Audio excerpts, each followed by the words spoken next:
কুরবানি কার জন্য করতে হয়? কেউ যদি এখন মনে করেন জিনকে সন্তুষ্ট করার জন্য কুরবানি করে দিল, কি হবে? এখনকার যুগে কিন্তু বহু মানুষ জিনের উপাসনা করে। এখনকার যুগে বহু মানুষ জিনের উপাসনা করে। আর জিন বলে একটা জাতি আছে, আমাদের সাথে চলাফেরা করে, আমরা দেখতে পারি না। আমরা কি সব দেখতে পারি? আমরা কি সব জানি? আমরা তো আমাদের আত্মাকেই দেখতে পারি না। এত ঘুমাই গেছেন, আত্মা চলে গেছে, দেখতে পারছেন? আর আমরা কি জানি? আমরা কতটুকু জানি আগামীকাল কি হবে আপনার সাথে, বলেন দেখি। কেউ জানে? আমাদের জ্ঞান কত ক্ষুদ্র, বুঝতে পারলাম। আগামীকাল কি হবে তাই জানি না, আমার আত্মাকেও চোখে দেখি না। আর আমি যদি দাবি করি এখন আমি সব জানতাম, তাহলে কি হবে? অতএব জিন জাতি আমাদের মধ্যেই আছে কি নাই? ওমা খলাকতুল জিন্না ওয়াল ইনসা ইল্লা লিয়াবুদুন, আমি জিন আর মানুষকে শুধুমাত্র আমার ইবাদত করার জন্যই সৃষ্টি করেছি। আল্লাহ পাক আমাদের সবাইকে আল্লাহ পাকের সত্য বোঝার তৌফিক দান করুন। এবার আসেন, আপনাদের পার্বত্য এলাকায় জিনের উপাসনা হয়। এখন বললেন ভাই কেমন করে জানলেন? যত তান্ত্রিক মান্ত্রিক কবিরাজ জাদুকর সব এই পাহাড়ি এলাকায় ঘুরে বেড়াচ্ছে এখন। এবং চোখ কান খোলা রাখলে আপনারাও বুঝতে পারবেন, জিনের উপাসনা করলে অনেক কিছু ভেলকিবাজি দেখানো যায়। জিনকে আল্লাহ পাক কিছু ক্ষমতা দিয়েছেন। জিন অনেক দূর থেকে দেখতে পারে। মনে করেন যে কেউ একজন এখানে বসে আছে, সে দাবি করছে যে সে অলৌকিক ক্ষমতার অধিকারী, অথচ ওর কাছে জিন আছে। কি আছে? জিন। এখন আপনি শুনেছেন যে অমুক জায়গায় অমুক বাবা আছে, সে অনেক বড় ক্ষমতার অধিকারী, তো যাই দেখি উনার কি ক্ষমতা। এখন আপনি রাস্তায় আসছেন, তার সেই জিন তো আগেই দেখতে পাচ্ছে আপনি আসছেন দূর থেকে। সে আগে খবর দিল আসতেছে মক্কেল, ওই যে মক্কেল আসতেছে।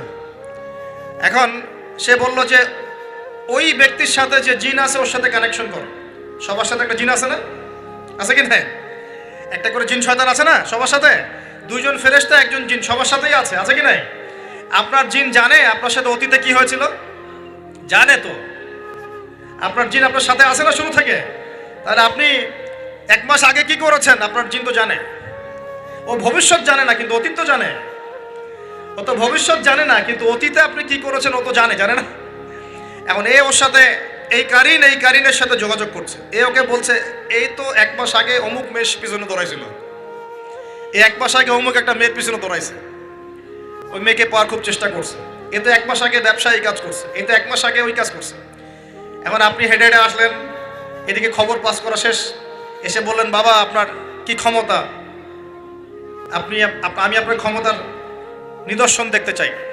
সেই বাবা এখন বলছে যে তুই তো সেই ব্যক্তি না, তোর নাম অমুক না? আপনি তো ভেবাচাকা খেয়ে গেলেন। হ্যাঁ তাই তো, আমার নাম তো অমুক। তুই তো 1 মাস আগে এই মেয়ের পিছনে ঘুরছিস না?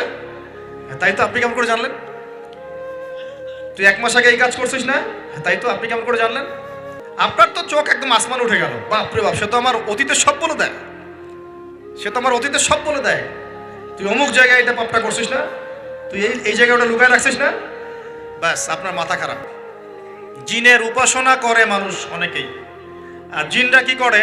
অনেক সময় আসমানের কাছে যায় সংবাদ নেওয়ার জন্য। সূরা মুলক পড়েন, সূরা মুলকের 1ম পৃষ্ঠা পড়েন। আল্লাহ পাক ওদেরকে তাড়ানোর জন্য আসমানের মধ্যে এই উল্কাপিণ্ড নক্ষত্র নিক্ষেপ করেন। রুজুম আল্লিশ শায়াতিন, আল্লাহ বলেছেন এই নক্ষত্রগুলা আমি রুজুম আল্লিশ শায়াতিন, শয়তানদেরকে তাড়ানোর জন্য রেখেছি। সুবহানাল্লাহ। এই পৃথিবীতে অনেক কিছুই ঘটে, আমরা খালি চোখে বুঝতে পারি না। এখন কেউ যদি জিনের উপাসনা করে, জিনকে সন্তুষ্ট করার জন্য এই কুরবানি করে, তাহলে কি শিরক হবে কিনা?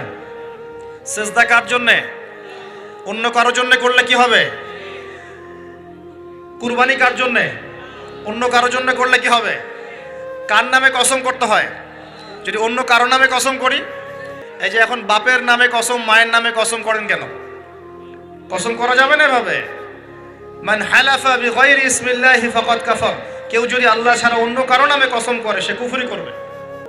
যদি কসম করতেই হয় আপনাকে আল্লাহরই কসম করতে হবে। যদি কসম করতে হয় কার কসম করবেন? আর আল্লাহর কসম করে কি মিথ্যা বলতে পারবেন? মিথ্যা বললে তখন কাফারা দেওয়া লাগবে। আচ্ছা, কাফারা কি? সবচেয়ে সহজ কাফারা হচ্ছে 3টা রোজা রাখা। কয়টা রোজা? 3টা। আসেন আমরা যাই। এখন কসম করবো আল্লাহর জন্যে, দোয়া করেন কার কাছে? দোয়া কার জন্যে? এখন যদি অন্য কারোর কাছে দোয়া করা শুরু করি, সন্তানকে দিবে, অন্য কারোর কাছে চাওয়া শুরু করি। মনে করেন আপনার রোগ ব্যাধি দেওয়ার ভালো করার মালিককে। যদি এখন আপনি একটা আংটি পরে মনে করেন এই আংটি আপনার রোগ ভালো করবে, কি হবে? শিরক হবে কি না? এরকম অগণিত কাজের শিরক আমরা করছি। আল্লাহ পাক আমাদের শিরক থেকে বাঁচান। আমিন। ভবিষ্যতের মালিককে, সময়ের মালিককে। ভবিষ্যৎ কে জানে? রাস্তায় টিয়া পাখি দেখে ভাগ্য পরীক্ষা করছে, ও কি ভবিষ্যৎ বলতে পারবে? যদি ওখানে গিয়ে হাত দেখান শিরক হবে না?